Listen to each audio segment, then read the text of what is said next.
Hey, it's Shiny. Welcome and welcome back to my channel. জৈনদের একটা অসম্ভব সুন্দর marble পাথরের মন্দির কিন্তু আছে কলকাতার বুকেই এবং এটা কিন্তু শিয়ালদা থেকে খুব একটা ডিস্টেন্স না, 2 কিলোমিটারও না। তো দেখা যাক যে এই মন্দিরে কি কি আছে না আছে এবং এখানকার যে সুন্দর সুন্দর কারুকার্য সেগুলো তোমাদের সাথে আজকে আমি শেয়ার করতে চলেছি। আবার প্রথমে আমাদের মনে যে প্রশ্নটা আসে সেটা হলো যে আমরা সেখানে যাবো কী করে। তোমরা কিন্তু যে কোনো স্টেশন থেকে শিয়ালদাতে চলে আসবে এবং শিয়ালদার পাশেই কিন্তু আছে এই মন্দিরটা এবং শিয়ালদা থেকে তোমরা বলবে বদ্রীনাথ টেম্পল স্ট্রিট যাব বলে বাস ধরে নেবে।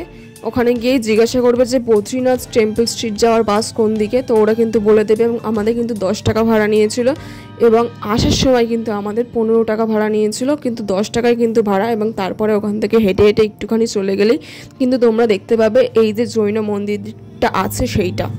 পরেশনাথ মন্দির চত্বরে মোট 4টি মন্দির রয়েছে: শীতলনাথজি মন্দির, চন্দ্রপ্রভুজি মন্দির, মহাবীর স্বামী মন্দির এবং দাদাওয়ারি। মন্দিরগুলো যেমন পরিষ্কার পরিচ্ছন্ন তেমনি এর অসম্ভব সুন্দর কারুকার্য কিন্তু চোখে পড়ার মতো। 4টে মন্দিরই কিন্তু খুব পরিষ্কার পরিচ্ছন্ন ছিল এবং এখানে কিন্তু আমরা যখন গিয়েছিলাম তখন আর কি পুজো হচ্ছিল।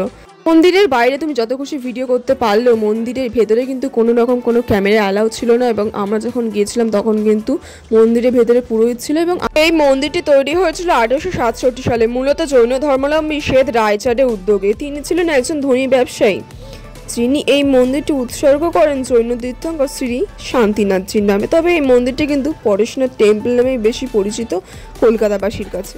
মন্দিরটি নির্মাণ করা হয়েছে শ্বেত পাথর দিয়ে এবং এই কারুকার্য কিন্তু চোখে পড়ার মতো। এখানে সত্যি কথা বলতে কি মন্দির কম লাগছিল, যেটা বেশি লাগছিল সেটা হচ্ছে কিনা শুটিং স্পট বেশি লাগছিল। এত সুন্দর এবং নিট অ্যান্ড ক্লিন, কোথাও একটু নোংরা বলে কিচ্ছু নেই এবং জায়গাটা এত পরিষ্কার কি বলবো। এবং ওখানে একটা পুকুর ছিল, তো পুকুরটার মাছগুলো পর্যন্ত দেখা যাচ্ছিল যে এত পরিষ্কার জল ছিল, পুরো নিট অ্যান্ড ক্লিন।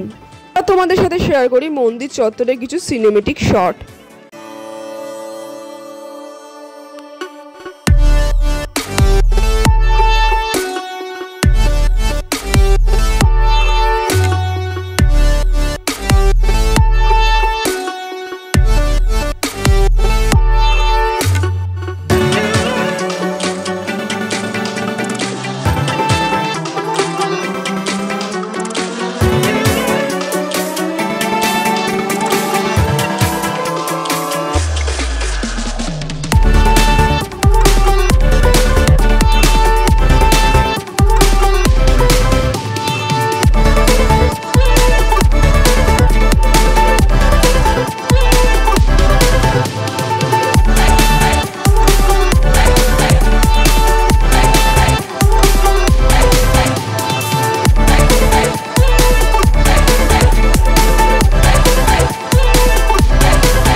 আজকের ভিডিওটা এই পর্যন্ত ছিল, আবার দেখা হচ্ছে নেক্সট আরেকটা ট্রাভেল ব্লগ নিয়ে।